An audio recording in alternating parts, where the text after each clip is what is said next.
Kindly mute your microphones and wait as we prepare for the session. Thank you.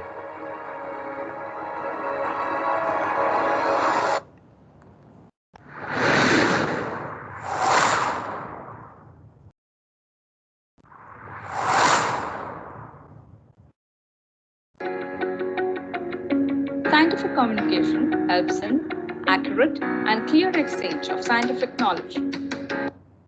Therefore, this scientific communication workshop aims at informing the participants about scientific methodology and polishing their scientific communication skills. Let us welcome our guest speaker, Professor Swati Patankar, who will be joining us from IIT Bombay for the workshop. Professor Swati completed her PhD in molecular microbiology at Tufts University, Boston. Later on, she completed her postdoctoral training at Harvard School of Public Health. She then joined IIT Bombay as an assistant professor in 2003. Currently, she heads the molecular parasitology lab at BSBE. She has also worked as Dean of International Research at IIT Bombay. Her areas of interest include regulation of gene expression in malarial parasites, Plasmodium falciparum, bioinformatic analysis of P. falciparum genome sequence, P. falciparum tubulin as a target for anti-malarial compounds, and antioxidant networks in P. falciparum. We are really excited to have with us Professor Swati Patankar. See you at the workshop. All right, so it's really great pleasure to have Professor Swati Patankar with us. And I'd like to tell all the participants that at IIT Bombay, scientific communication has been treated very seriously, and all the PhD students and MTech students, they have to take this course as one of the mandatory courses. Earlier, we had institute-wide course, now all the department-wide course.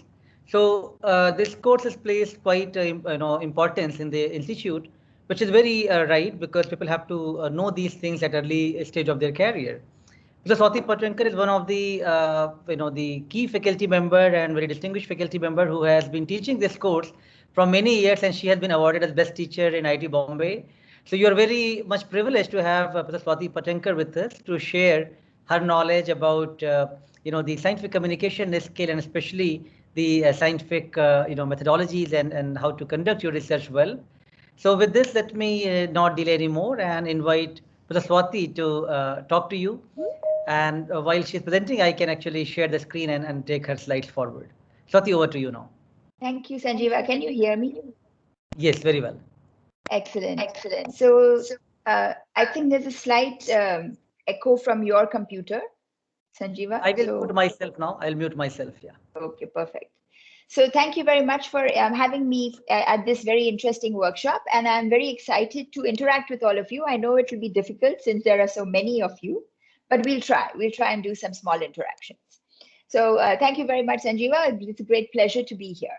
So I'm going to tell you about the scientific method, but I'm also going to give you a broader picture of scientific research and the scientific temperament, especially during this global pandemic. And the reason that I wanted to do this is that I wanted to give all of you a bigger picture, a bigger overview of what it means to be a scientist. I'll tell you about the scientific method for sure. And you will also hear from the other speakers about the details of how to communicate well. But I thought that if this is the first lecture, I should make you excited and give you a big picture of what it is to actually be a scientist, in addition to telling you what is the scientific method. So Sanjeeva, could I have the next slide, please? So, if I ask any of you what is life science or biology, I'm sure you'll tell me it's botany, and there's zoology, and there's molecular biology. Sanjeeva, could you please click again? And I want to tell you today, this is wrong. It is not individual units of different disciplines, and which are all different from each other. And I hope to convince you at the end of about 45 minutes that in fact there is a different way that we look at biology today. Sanjeeva, there is a comment saying that the slides are not visible in the chat box. Oh, let me share it again then, because I thought it's shared. Actually, I'm able to see. It's visible. Yeah, it's visible, ma'am. It's visible Okay. because even I'm able to see them, but I got there's a message saying that it's not visible. All right. I hope it is visible now. They're Again. visible. They're perfectly visible. Excellent. Because I can see them too. Okay. So let me get back to what I was saying, which was that what is actually biology? Is it zoology, microbiology, molecular biology? No. I want to tell you, next slide, please, Sanjeeva, that actually biology is the study of life. Okay, so I'm going to give you an example. So many years ago, I went for a nice walk in the Sanjay Gandhi National Park in Mumbai. And, you know, I would love to go again because I've been stuck at home now for many months. So when I went for this walk, I actually saw that there were some lovely trees around. I could hear insects chirping. There was the soil. There was some water. There was some, you know, lakes and little sort of rivers, and there were birds. There were people walking around. So what I was thinking as I was enjoying myself, of course, was also, why are some of the trees leaves are yellow and some are green? So, you know, when do they know some trees, they know when to shed their leaves at this time, other trees are not shedding. Why is that? I was thinking, why are these insects making such a loud noise? On one tree, there are a lot of loud noise being made by insects and not on the other tree. I was thinking, do any creatures live in the soil? Of course, many do. You know, why are some human beings different from others? And are the birds communicating with each other through their songs? So Sanjeeva, if you could click, I would like to tell you that biology is the study of life. And as a scientist, we are always asking questions about our surroundings. Okay. And life is all around us. So for biologists, it's very easy to ask questions about our subject because we see life around us all the time. So I want you to take away from this slide two things: that biology is not zoology, botany, microbiology, blah, blah, blah. It is the study of life in all its wonderful forms. And as a scientist, we are always asking some questions. But at the next slide, please. So what is research? Okay, so I told you what is, we have had a small discussion about what is biology and what is, how do scientists think? Research, as you saw from Sanjeeva's introduction, it's definitely about publishing papers. You will learn a lot about that in the next 2 days. It's working in a lab. You have been part of this internship, which has been run by the proteomics lab, right? You're doing you have a lot of ideas about proteins and, proteomics. Research is doing experiments, definitely. It is solving scientific problems, and it definitely contributes to society. But what is the big picture of research? Okay, these are all important and very critical aspects of being a scientist and doing research. But what is this research actually? If I could have the next slide, please. This is actually what is research. It is a formal process used to answer scientific questions. Okay, so you will be asking many questions as you go through your day-to-day lives. And if you have to answer those questions, if you use a research based approach to answer these questions, you will be using a formal process which has been used by scientists for centuries. So this formal process is called the scientific method. It has been used by scientists like Newton, by Watson and Crick, by everybody for the last so many decades and centuries, actually, right? So this is a formal process. And it is used to answer scientific questions very much like the ones that we come up with every day when we go for a walk in the park or we look out of the window. So what is this formal process? Okay, I will just not move to the next slide because I want to have a little bit of interaction if possible. And I know that it's not going to be easy to get you to raise your hands right now. So I want you to put in the chat box any question that you had in your mind in the last few days or the last week or month or whatever, right? Any question. It doesn't have to be about science. It doesn't have to be about biology. It could be about anything. So I'd like all of you, while I'm continuing to tell you about the scientific method, I want you to put in the chat box any question that you had in your mind. So will you please start doing that? And I will read them definitely and see what you guys have to say, right? So we'll all see the questions. So Sanjeeva, could you please go to the next slide? So what is this formal process of trying to answer questions using research? So at the top of my slide, very nice, there's a question saying, how do you get a patent? Excellent. Other people are also writing, what is the significance of sour taste of lemons? Very good. So I'm going to try to ignore the questions because they're popping up with a noise on the side of the screen, and I'm going to continue. But you guys should keep putting your questions in the chat box. So If you are a scientist and you're doing research, you will be using a process called the scientific method. And I want you to understand the scientific method because it is the underlying basis of the scientific process.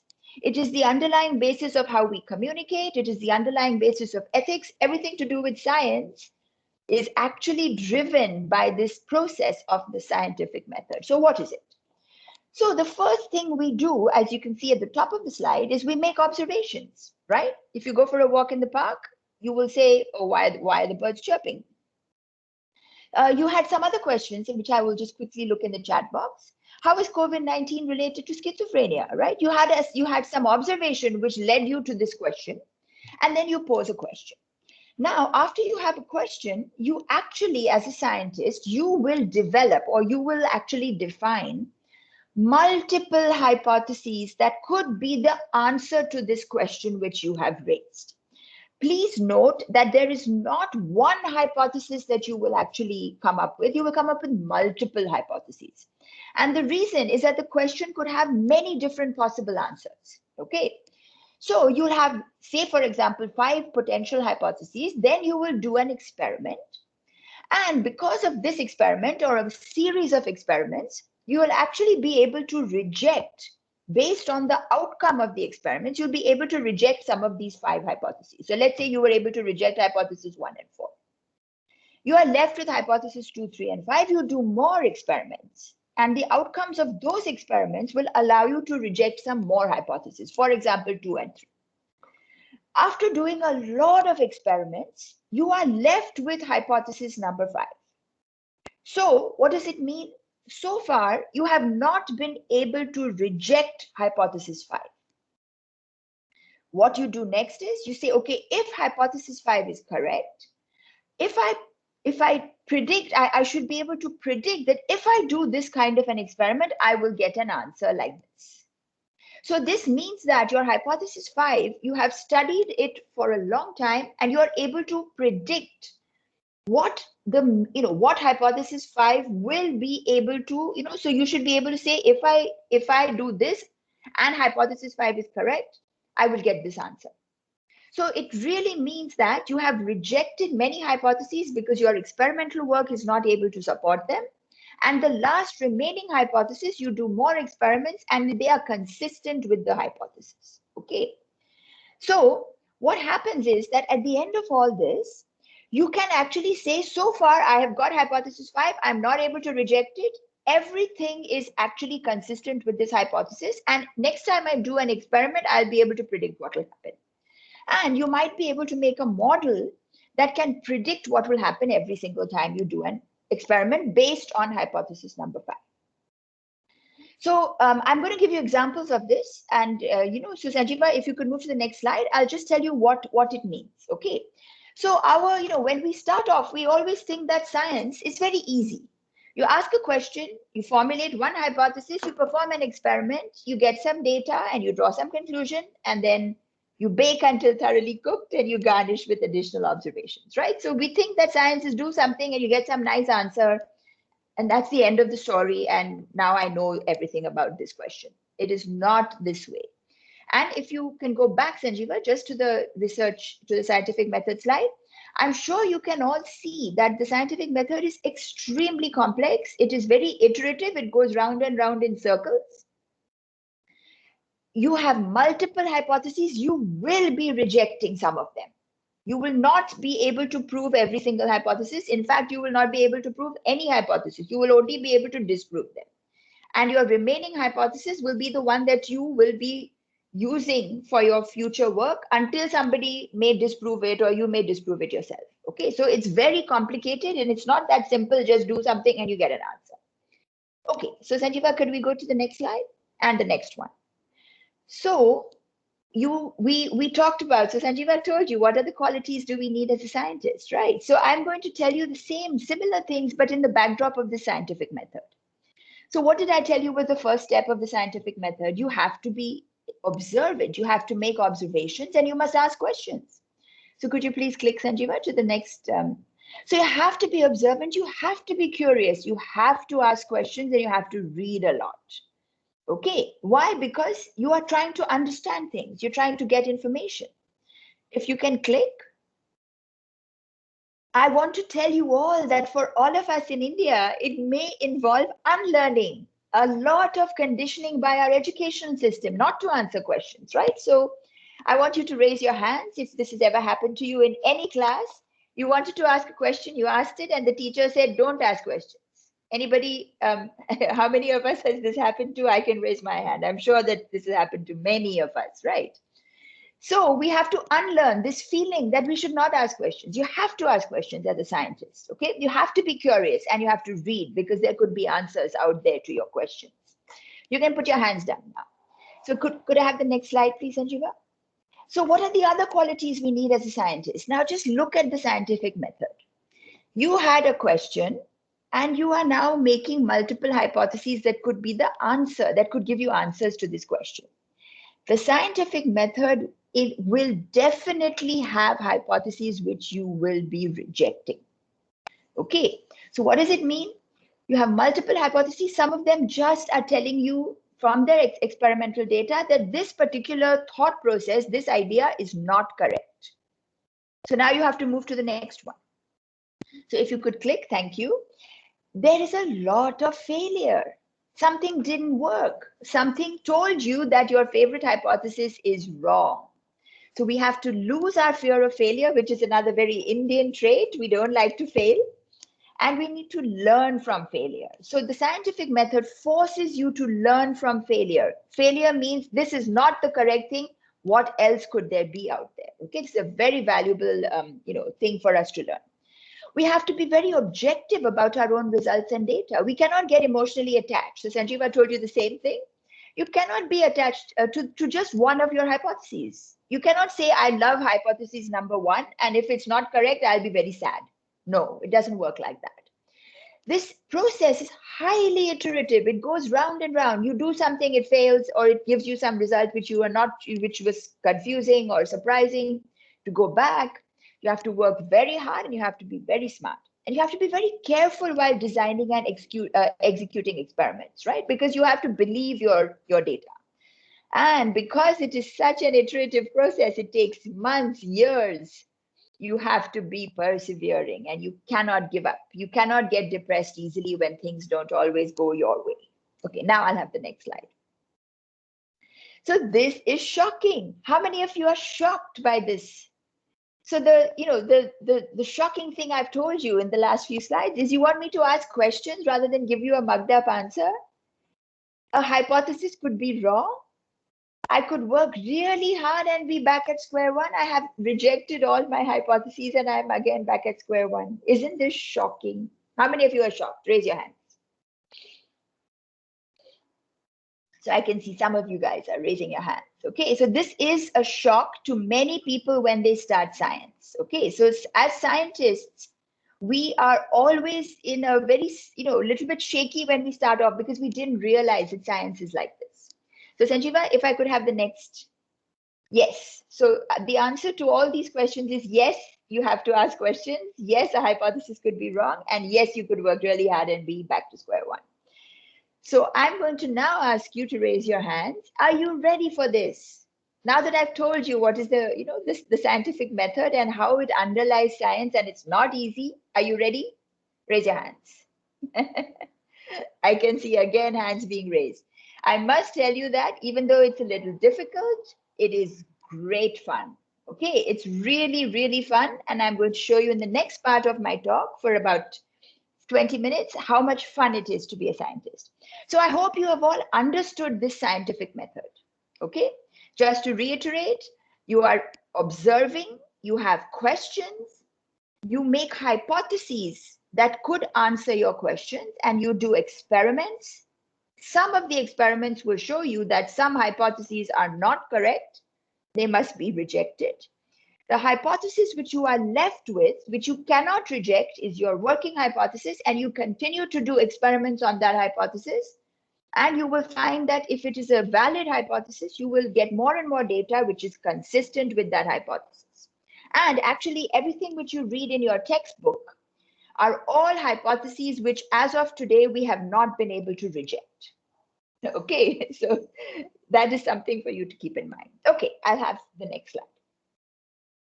So what are the other qualities? We must learn how to communicate our results. And the reason for that is that sometimes other scientists will find out something different about our data, right? They might find that it's a little bit wrong. They might find that there's something different. There's some new aspect to it.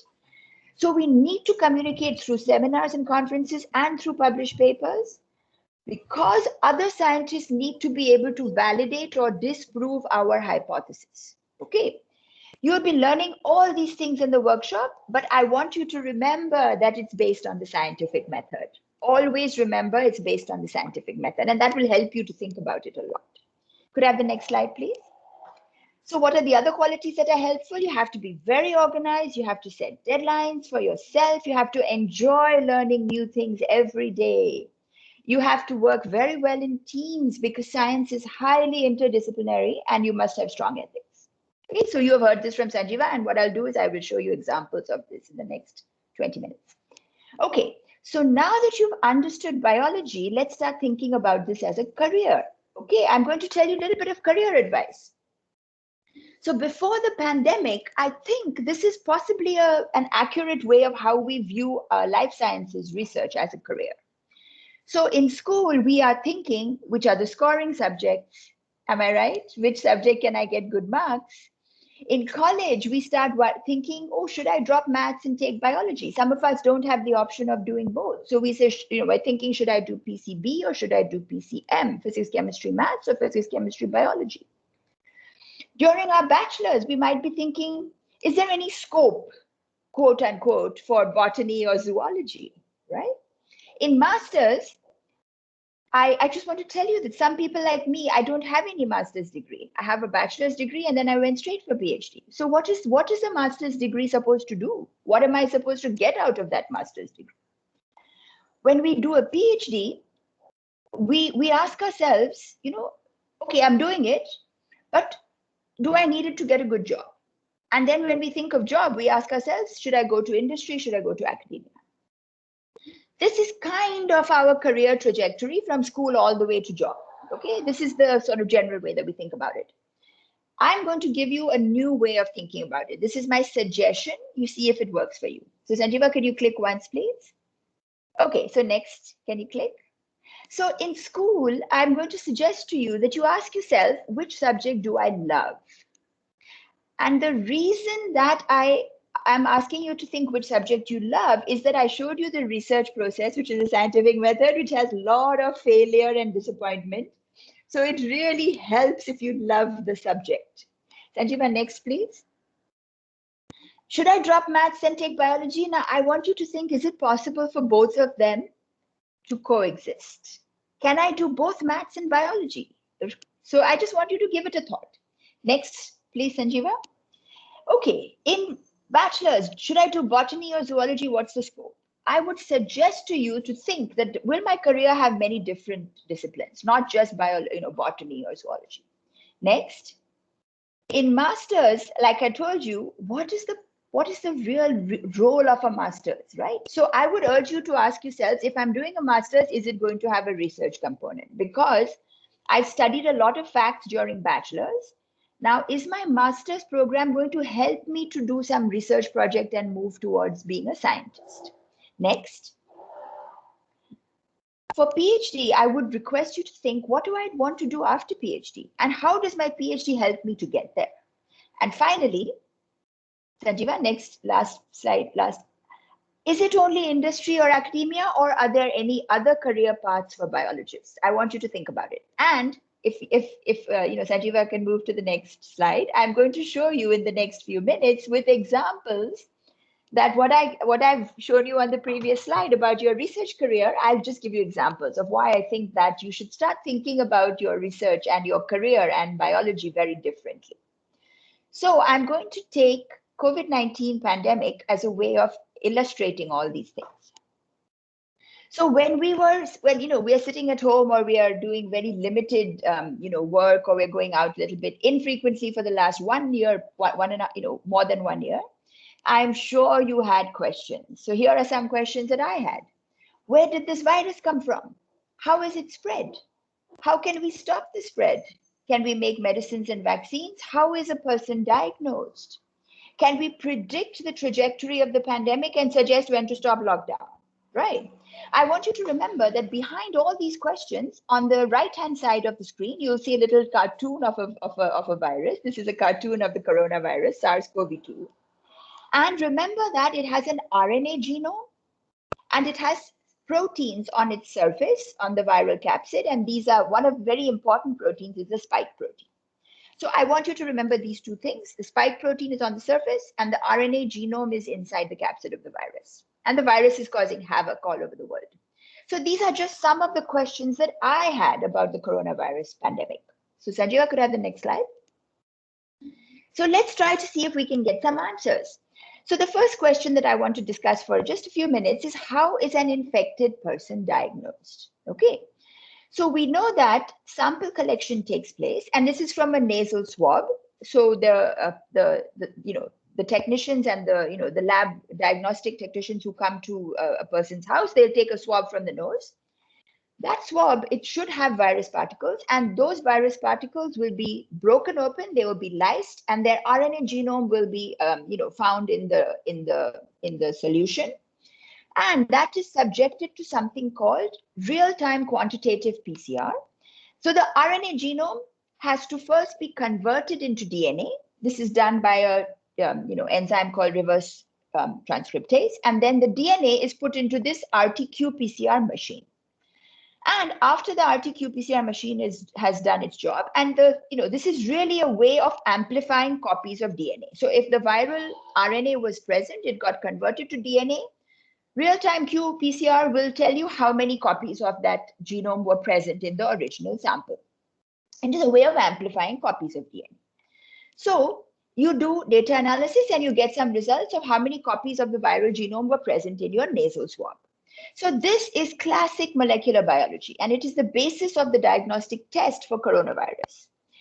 It is very straightforward. It detects the presence of the virus, that is the RNA genome.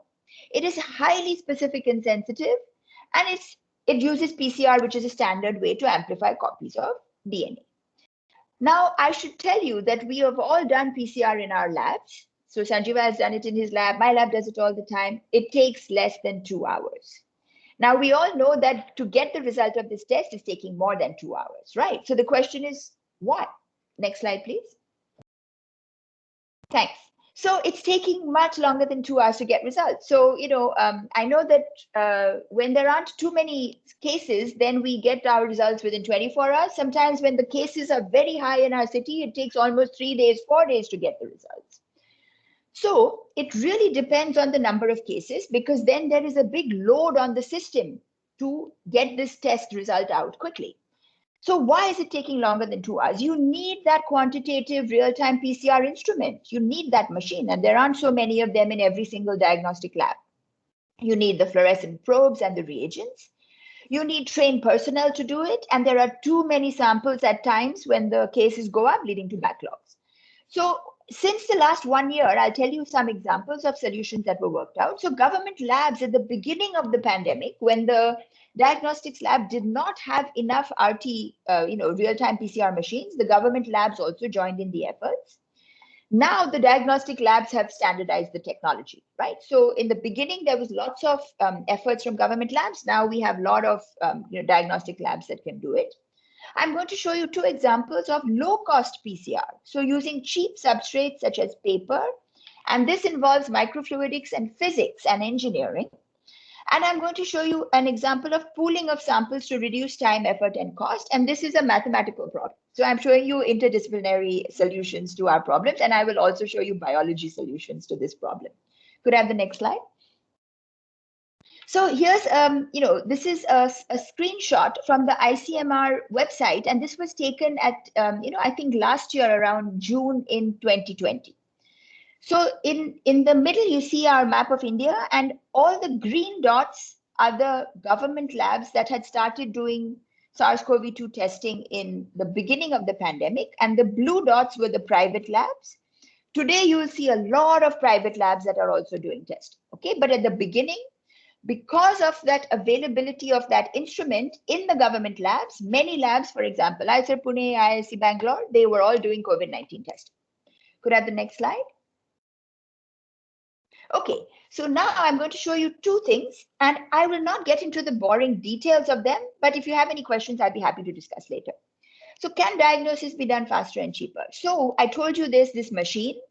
It's not huge, but it really requires some bench space. It requires electricity and technical expertise, and you get the result in hours. So now the question is, can you get a small rapid diagnostic test done in the palm of your hand? Requires no electricity, no technical expertise, and you get results in minutes. And if you have one sample in the lower part of this slide, you will see that you have one sample, you do one test per sample.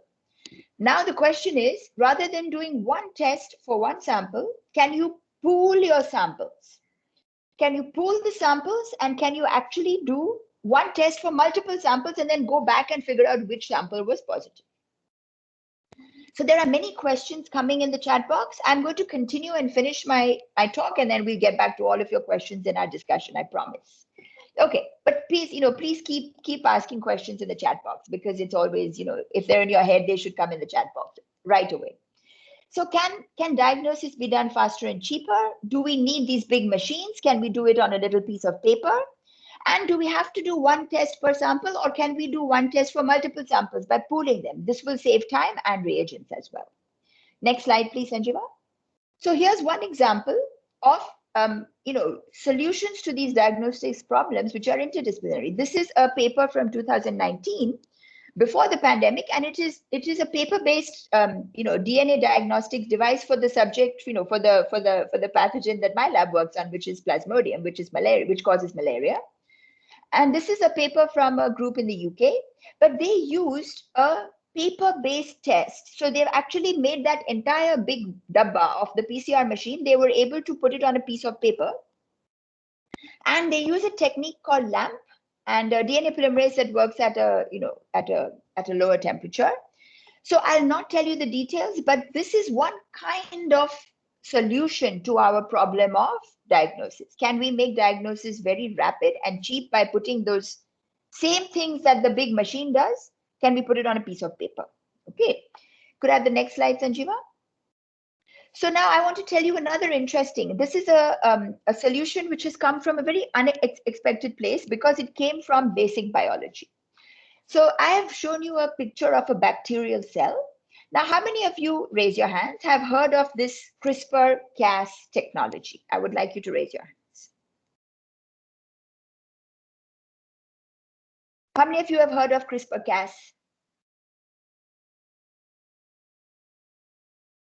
Let's see how many of you have heard of CRISPR-Cas. So you should know that, yes, we are getting some hands being raised. Excellent. So I want you to all know that CRISPR-Cas is a technology which got the Nobel Prize in Chemistry for the two scientists who discovered it. It was in 2020, they got the Nobel Prize, and it was well-deserved Nobel Prize, because this is a very, very phenomenal technology that's going to make things very different in the world of biology. So what is this CRISPR-Cas? Okay, now it's so interesting that this technology was discovered in bacteria. So this sort of yellow box is a depiction of a bacterial cell. And the bacterial cell is under constant onslaught of viral attack, because bacteria live in the soil, they live on trees, they're everywhere. And they get viruses which attack them, and then the viruses try to hijack the bacterial cells and then use their machinery for making more copies of the virus itself. So when a virus infects a bacterial cell, it will inject its genome into the bacterial cell. Now, this genome, it actually gets chopped up into little pieces by bacterial nucleases. And that genome is now, parts of the genome are inserted inside the bacterial genome at this locus called the CRISPR locus. So you'll see that the red genome, that DNA got inserted as a little red box in this CRISPR locus. And what happens at the CRISPR locus is that these viral DNAs are transcribed into RNAs, and they also have an extra little piece of RNA attached to them, which is that little loop structure. So what are these bacteria doing? They're cutting up the viral genome and trying to block the viral attack by cutting up the genome. But they're also trying to remember that this red genome virus, if it attacks me again, I should be able to get rid of it very quickly. So they take the red genome, they put it into their own genome at the CRISPR locus. This is now transcribed into RNA, which is the red RNA with a little hairpin loop structure. This hairpin loop is recognized by a nuclease called Cas. There's Cas9, there's all different types of Cas nucleases. We just call them Cas nucleases. These blue circles are the Cas nucleases. They recognize this hairpin loop. And next time, if the same virus attacks again, that hairpin loop has a red sequence that is complementary to the red viral DNA, and it will go and hybridize to the red viral DNA, and the Cas nuclease will go and chop up the viral genome and get rid of it and not allow it to work. So this was first discovered as a bacterial system of protecting themselves against viruses. But what can we do with CRISPR and Cas today? Next slide, please, Sanjiva. So we have a test from IGIB in New Delhi. They call it the Feluda test for COVID-19 diagnosis. This strategy is being used by many labs all over the world, and one of them is IGIB. So it's based on CRISPR technology. So they take the viral RNA genome from the nasal swab. They use reverse transcriptase PCR to make cDNA, and they amplify the copies. Then they use biotinylated primer. The details are not important. They use something to capture that DNA on a strip of paper. This is the same paper microfluidics technology I told you before. And when they put this guide RNA, so they put a piece of RNA which is complementary to the viral DNA, and this is attached to the Cas protein, but the Cas protein is not cutting the DNA, it's just stabilizing the complex. And this RNA, this guide RNA, is actually got a fluorescent amidite, a fluorescein amidite, some chemical moiety attached to it, which can be recognized by antibodies attached to gold particles. So I'm not going to tell you the details. We can discuss it more if you like. But the point is that this CRISPR-Cas9 is actually being used for doing DNA diagnosis by detecting the viral genome on a piece of paper. Okay. And it's very fast, it's a point of care test, and it is actually very, very low cost. So the BBC News last year said this Feluda test could be a game changer, but I'm still looking for it. So I've seen in the news that they might be a little bit closer to coming to market, and I really hope it does, because it could be very, very fast test for detecting the viral genome. Guys, you have questions? We'll come back to it, I promise. Okay, so Sanjiva, next slide. And my last example of how we are using different disciplines, so biology and other disciplines, is, and I'll not get into this in great detail, but this is work which has been done in IIT Bombay by one of the professors in the Department of Electrical Engineering. So what they did, so Professor Manoj Gopalakrishnan and his team and his collaborators, they have come up with an algorithm. It's a mathematical way of deciding that if you take one sample and you put it in 3 pools, you don't have to do one test for each sample. You can do less number of tests, and then you can actually figure out which sample was positive by doing a mathematical analysis of all these pooled samples. Okay, so it's actually a mathematical solution to pooling of samples. And what is the purpose of this? We don't have to do one test per sample. We can do one test for 3 samples or one test for 4 samples, and then go back and see which of the samples might have been positive. So we can save time and we can save reagents. Okay, can I have the next slide, please? And as you all know, there are many efforts from academia and industry to find medicines and vaccines for COVID-19, and you need biologists, you need chemists, you need pharmacologists, you need doctors for this. So here are 3 examples. We have our remdesivir, which is the nucleotide analog that inhibits the virus, polymerase. We have dexamethasone in the middle, which is a steroid that reduces the cytokine storm that's associated with severe cases. And of course, we have our vaccine, which uses the spike protein as the antigen. So we are trying to elicit an immune response. Okay. So I want you all to remember that this is because of a lot of interactive research between all different types of scientists. Okay, next slide, Sanjiva. So I've shown you how different disciplines can work together to solve problems. I've shown you biology plus public health and policy. That was the example of all those academic labs starting to do testing for the government. I've shown you biology plus physics and engineering, which is those microfluidics, paper-based devices. I've shown you biology and mathematics, which is that pooling algorithm, and biology and chemistry, which is all of drug discovery. So if I could have the next slide.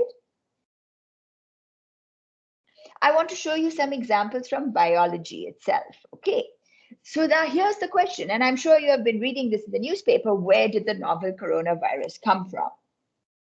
So on the left-hand side of our screen, you are seeing an evolutionary analysis of the spike protein DNA sequences. So what do? We take the DNA sequence that encodes the spike protein, and we ask, is it similar to other SARS viruses? Okay, we try to see how similar it is, and from that we can see if certain sequences cluster together because they're very similar to each other. And that implies that they came from the same origin. So on the left side of our screen, you will see that a phylogenetic analysis shows you that the red virus, which has been shown in red, that is 2019 SARS-CoV-2, it is actually clustering with the DNA sequences of spike protein gene, which came from coronaviruses that infect bats. So that is why we are all saying that this has come from a bat. It has jumped from bats. On the right side of the screen, you will see a structure analysis. So structural analysis is, there is, actually the structure of the two proteins has been elucidated through an experiment. And on the top, you will actually see the human receptor, which is bound by the spike protein. On the bottom, so that human receptor is the green alpha helices. At the bottom, you will see the spike protein structure. And there are some key amino acids which interact between the spike protein and the human receptor. Okay, now these kind of structural analyses showed that there are some key amino acid changes in the spike protein of SARS-CoV-2 of 2019 that interact very, very well with the human ACE2 receptor, which is in our lungs. So this is why this virus is so infectious for humans. It came from bat. It has got similar sequences to bat viruses, but it has now jumped to humans, and it is because of these mutations, because these mutations allow this spike protein to bind much better to the human respiratory receptors. So if you could go to the next slide, Sanjeeva. So where did this coronavirus come from? It seems to have jumped from bats. And there is another interesting feature of this protein, of this spike protein. So on the right-hand side, you will see this, sort of a blobby feature, this blob, and it's got a red portion sticking out. That is 4 extra amino acids, which are found in the spike protein of SARS-CoV-2, which is now causing the global pandemic, but no other bat viruses that whose genomes have been sequenced so far. Okay, so there is this extra 4 amino acids, and these 4 amino acids form a furin cleavage site. So what is furin? It is a protease. It cuts in that 4 amino acid region, and it actually makes the spike protein, it cuts it into 2 separate sections. And if this furin cleavage site is present in the spike protein, when it's cut up, it actually causes the virus to become highly infective. It is able to infect lung cells at a phenomenal rate. Okay, and that is shown in the right side. There is one bar graph showing entry into human lung cells. The wild type, which has the furin cleavage site, shows very high entry into human lung cells. If you don't have that furin cleavage site, it shows very low entry into human lung cells. So could I have the next slide, please, Sanjeeva? So I'm going to tell you, this is a warning about the conspiracy theories that have been floating around. So this furin cleavage site, which is the 4 amino acids, PRRA, one of the underlying bases of this conspiracy theory is that 2 of these amino acids, which are arginines, RR, as you know, there are codons which encode for amino acids, and different organisms prefer different codons. So on the right side is the codon usage table for Homo sapiens, which means that you have codons of 3 bases, which will encode a particular amino acid. But we know that the codon usage table, we know that the genetic code is degenerate. So we know that a single amino acid can have multiple codons, right? So for example, if we go to arginine in this table, you will see that arginine in humans, in Homo sapiens, it is encoded by CGU, CGC, CGA, and CGG. And actually, arginine is encoded by these 4 codons in all organisms on planet Earth. But in humans, most of the time, arginine is encoded by either CGC or CGG.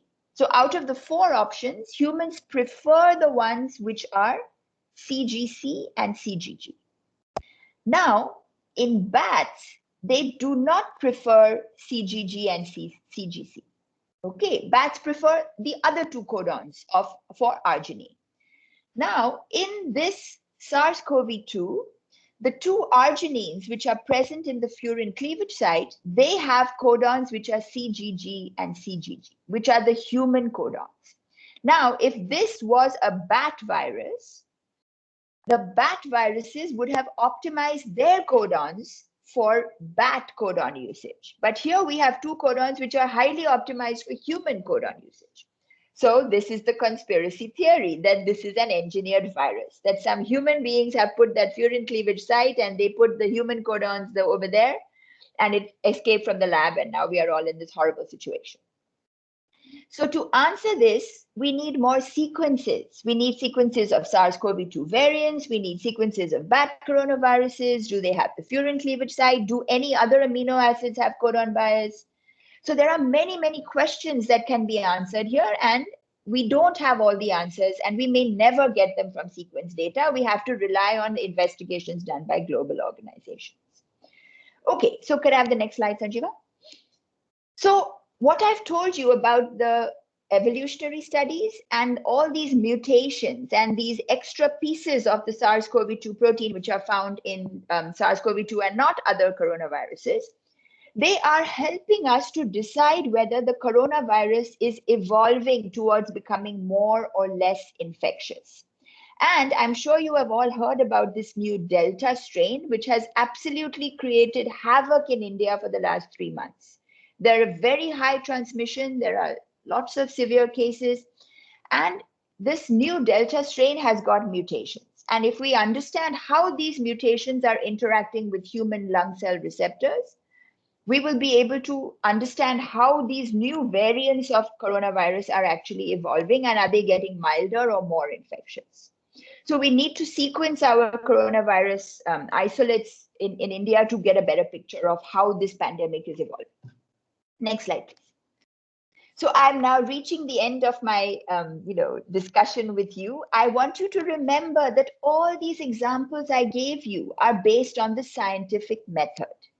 So you have to do experiments. You must understand the theory very well. You have to do a lot of troubleshooting. You have to ask the right questions. And this is why some of the medicines for COVID-19, they showed promise, but they have been removed from our clinical practice. So this is because when they were being tested, they sometimes did not show very good efficacy. If they're tested again, they might start showing good efficacy in certain populations.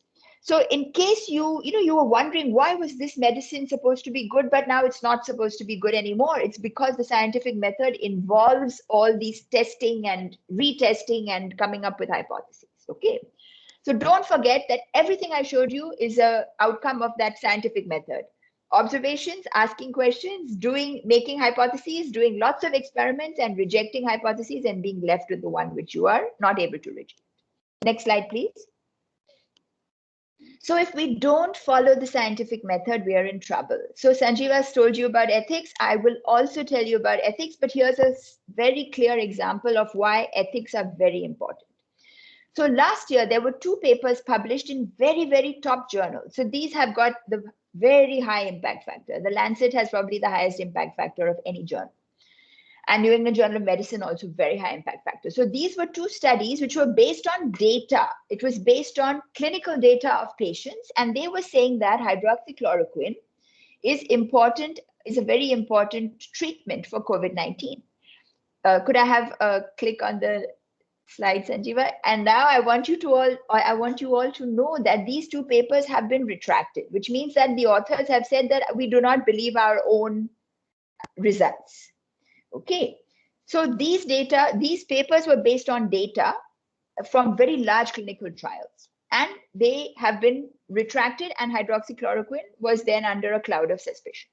Could I have the next slide, please? So the data for these papers could not be verified, and actually the scientists who published these papers, they did not even share the data with the other scientific community to cross-check. So that is a real problem. And if you can click, Sanjeeva, the real problem is that the unethical behavior has resulted in hydroxychloroquine being given to patients, even though it may not have had any effect on them, right?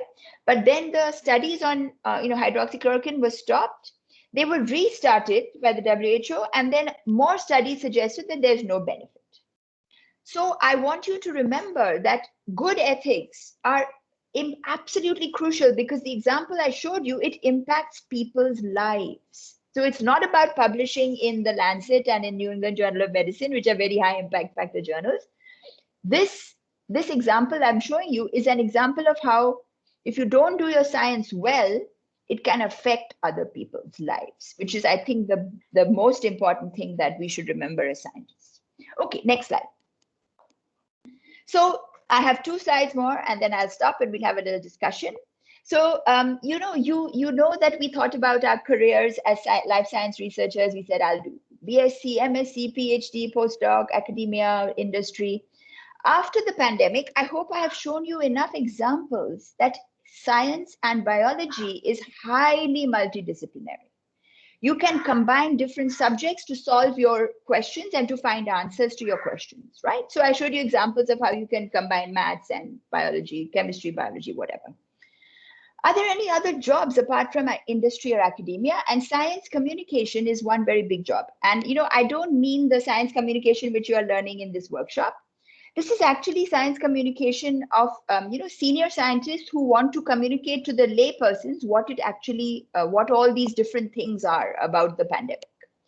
So there is this Indian scientist response to COVID-19, fighting fake news, myths, and misinformation.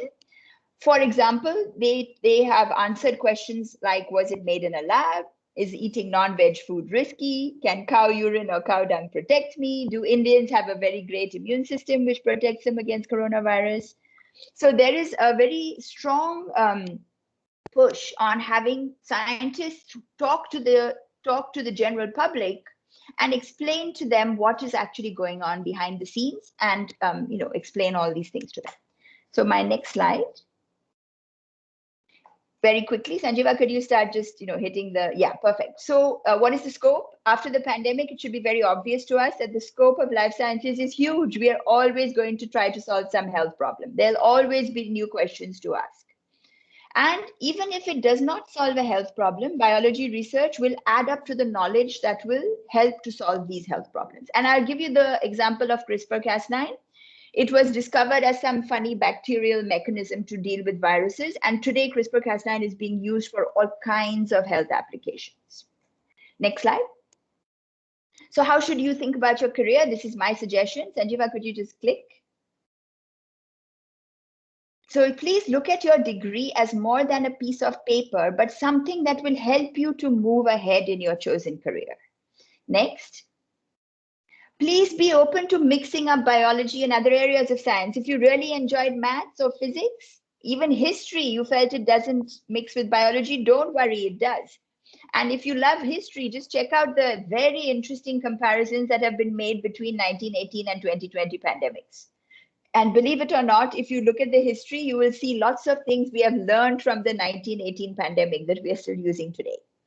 And my last suggestion to you is to choose your subject based on your love of the field. So remember, research is very challenging. So scientific method is not easy. There's a lot of failure. You will constantly be doing work that involves new ideas, new collaborations. and you'll be learning lots of new things. So it's really fun when you love what you do.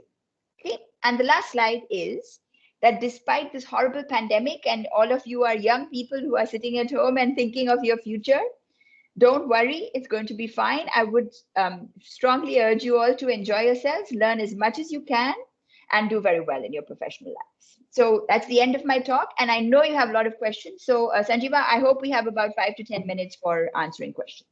Swati, thanks a lot. It's really great talk. We're highly stimulating, and we definitely have a lot of time for questions. Please do take questions from chat. So shall I go to the chat box and see what are the questions that people have? Yeah, I think we can. I know. Yeah. So shall I do that? Yes. So I know that there were a lot of questions about CRISPR-Cas9. Am I right? Yes, looking like, yeah. Powering on.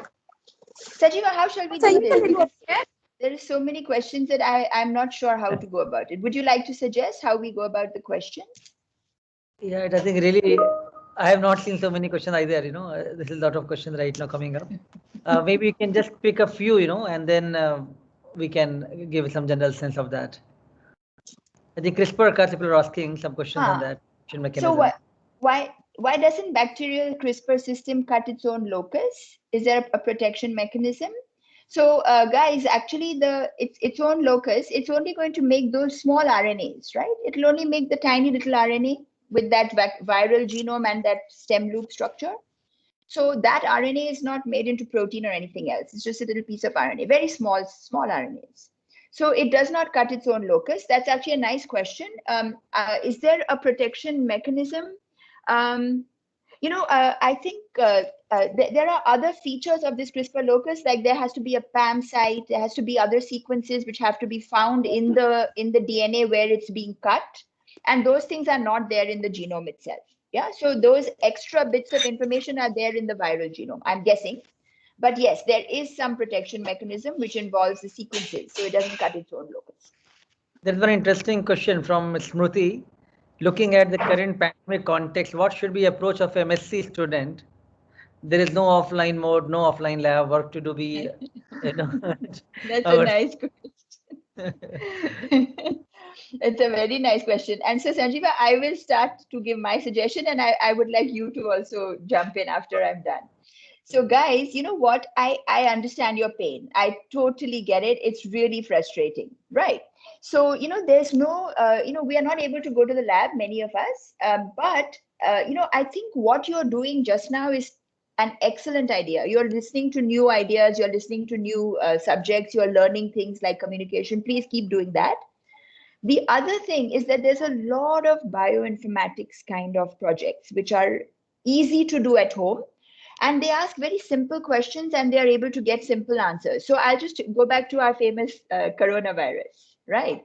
So in fact, I was reading one interesting news article where there's this Indian, I think it's a scientist, but he or she is in this anonymous, tweeting and Facebook, so this person is on social media without knowing their identity. But what they've done is they've done a lot of sequence analysis of SARS-CoV-2 virus genomes. And they came up with some very interesting insights, which are now leading the other scientists to start thinking along different lines.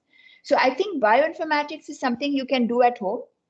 So if you have learned some of those things from Sanjeeva's workshops, please use them because you can really do a lot of very cool things sitting at home with bioinformatics. Sanjeeva, what do you have to say?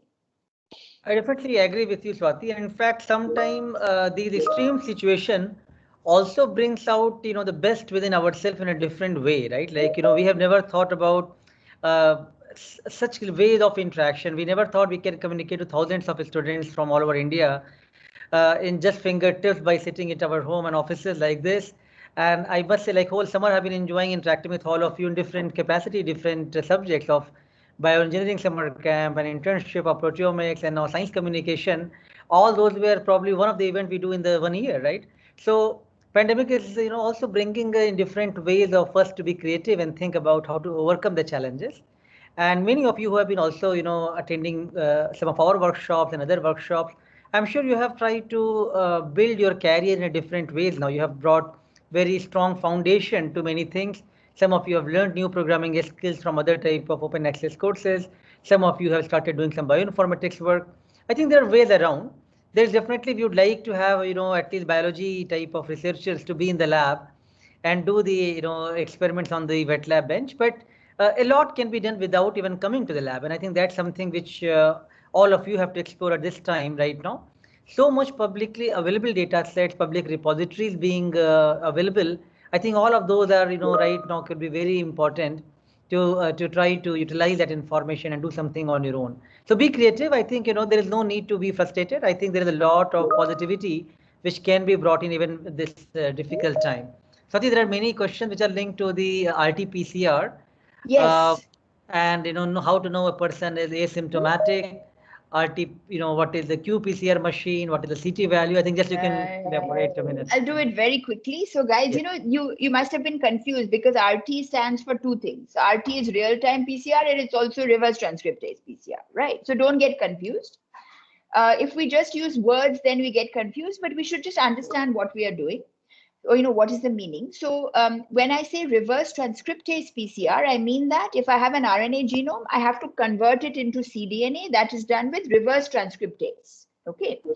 But when I say real-time qPCR, I mean there's a machine. In that machine, I'm amplifying my DNA. And if I have very small copies, if I have very small number of DNA molecules to begin with, it takes me longer to amplify that DNA, right? If I start with 1, and 1 becomes 2, 2 becomes 4, 4 becomes 8. If I start with 1, I'll get to 64 within X number of cycles. If I start with 16, I get to 64 faster, right?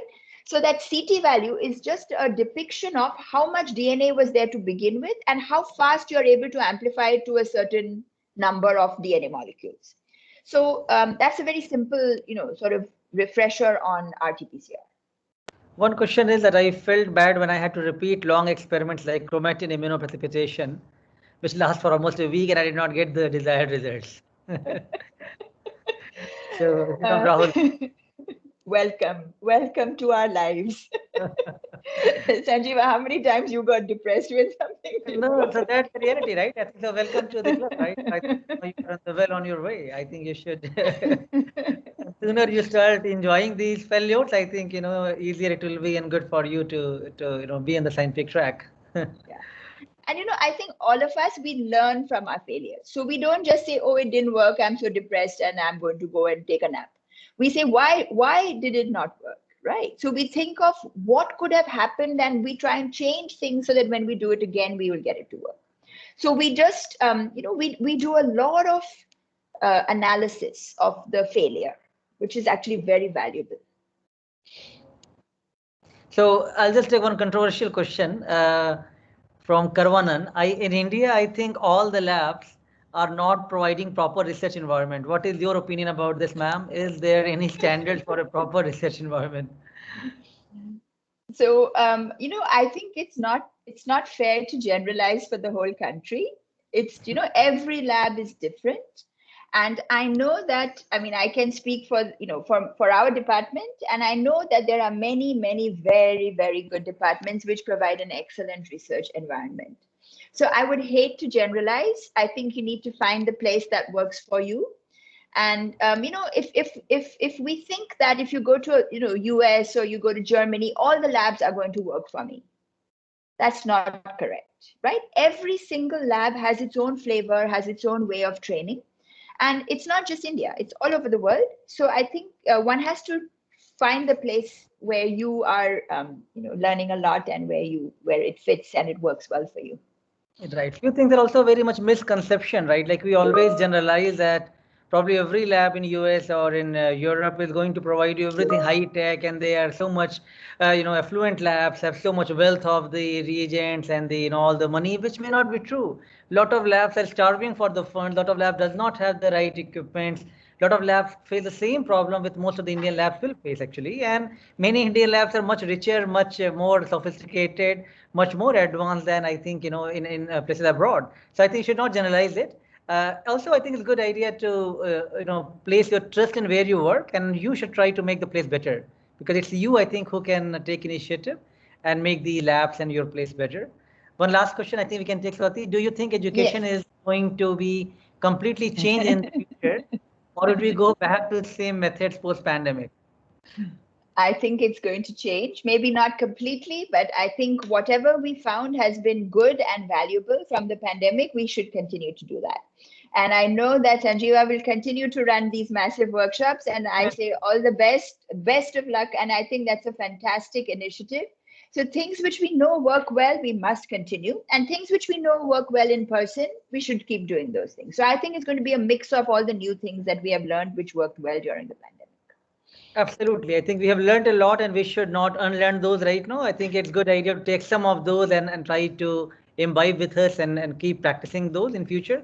It has really opened up a new way of communication and probably very effective ways of communication. So I think it's going to stay with us for some time with a mix of the in-person and the previous practices we had.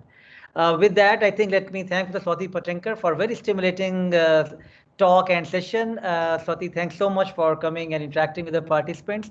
You still have hundreds of questions here, which I think due to the shortage of time, we can't take it. If in case you have few minutes time, you please reply them in the chat, or else I will email you in some time and we can. I'll do it on the chat. Thank you. Thank you for having me. Have fun, guys. Enjoy. Thank you. Bye-bye. All right, great.